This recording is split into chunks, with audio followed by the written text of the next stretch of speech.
ಶ್ರೀ ಕ್ಷೇತ್ರ ದೇವಿ ತಂದ್ರೆ ಮೈಸೂರು ಜಿಲ್ಲೆ KR ನಗರ ತಾಲೂಕು ಮಿರ್ಲೆ ಹೋಬಳಿಯ ತಂದ್ರೆಯಲ್ಲಿರುವ ಶ್ರೀ ಕ್ಷೇತ್ರ ದೇವಿರಮ್ಮ ದೇವಾಲಯವನ್ನು ಚೋಳರ ಕಾಲದಲ್ಲಿ ಕಟ್ಟಲಾದ ದೇವಾಲಯ ಎಂದು ಹೇಳಲಾಗಿದೆ. ಸಾವಿರಾರು ವರ್ಷಗಳ ಇತಿಹಾಸವುಳ್ಳ ಶ್ರೀ ಕ್ಷೇತ್ರ ದೇವಿ ತಂದ್ರೆಯಲ್ಲಿ ಸಪ್ತ ಮಾತೃಕೆಯರು ನೆಲೆಗೊಂಡಿರುವುದಲ್ಲದೆ ಶ್ರೀ ದೇವಿರಮ್ಮನವರ ಗುರುವಾಗಿ ಅಂಕಲಿಂಗೇಶ್ವರ ಸ್ವಾಮಿ ನೆಲೆಸಿರುತ್ತಾರೆ ಹಾಗೂ ವೀರಭದ್ರೇಶ್ವರ ಸ್ವಾಮಿ, ಶ್ರೀ ಅಜ್ಜಮ್ಮ, ಶ್ರೀ ಕಾಳಮ್ಮನವರ ಸಮೇತ ಬ್ರಹ್ಮರಾಯ ಸ್ವಾಮಿ, ಶ್ರೀ ಬುಂಡ ಬ್ರಹ್ಮರಾಯ ಸ್ವಾಮಿ, ಶ್ರೀ ಕಪ್ಪಡಿ ಭೈರವೇಶ್ವರ ಸ್ವಾಮಿ ಹಾಗೂ ಗ್ರಾಮ ದೇವತೆಯಾದ ಶ್ರೀ ಆಲದ ಮರದಮ್ಮ ದೇವಾಲಯಗಳು ಸಹ ಇರುತ್ತವೆ. ಇಲ್ಲಿನ ವಿಶೇಷತೆ ಏನೆಂದರೆ ವರ್ಷಕ್ಕೆ 2 ಬಾರಿ ಜಾತ್ರಾ ಮಹೋತ್ಸವ ಜರುಗುತ್ತದೆ.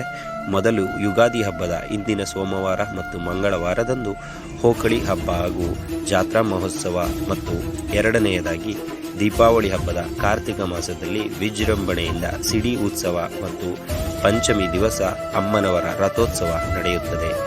ನಂತರದ ಮಂಗಳವಾರದಂದು ಅಗ್ನೇಯರ ಹಬ್ಬ ಅಥವಾ ಮುತ್ತೈದೆಯರ ಹಬ್ಬ ಸಂಭ್ರಮ ಸಡಗರದಿಂದ ಜರುಗುತ್ತದೆ. ಶ್ರೀ ಕ್ಷೇತ್ರದಲ್ಲಿ ಇರುವ ಶ್ರೀ ಸಪ್ತಮಾತೃಕೆಯವರ ನಾಮಾಂಕಿತ ಶ್ರೀ ದೇವಿರಮ್ಮನವರು, ಶ್ರೀ ಕಾಳಮ್ಮನವರು, ಶ್ರೀ ವರ್ಣಮ್ಮನವರು, ಶ್ರೀ ಭದ್ರಾಣಮ್ಮನವರು, ಶ್ರೀ ಚಂದ್ರಾಣಮ್ಮನವರು, ಶ್ರೀ ನಾಗವಾರದಮ್ಮನವರು, ಶ್ರೀ ಮೂರುಮುಖದಮ್ಮನವರು ತಂದ್ರೆ ಗ್ರಾಮದಲ್ಲಿ ಶ್ರೀ ಸಪ್ತಮಾತೃಕ ದೇವಿರಮ್ಮನವರು ನೆಲೆಸಿರುವ ಕಾರಣದಿಂದ ದೇವಿ ತಂದೆಯಾಗಿ ಪ್ರಸಿದ್ಧಿ ಹೊಂದಿ ಒಂದು ಧಾರ್ಮಿಕ ಕ್ಷೇತ್ರವಾಗಿ ಬೆಳೆಯುತ್ತಿದೆ.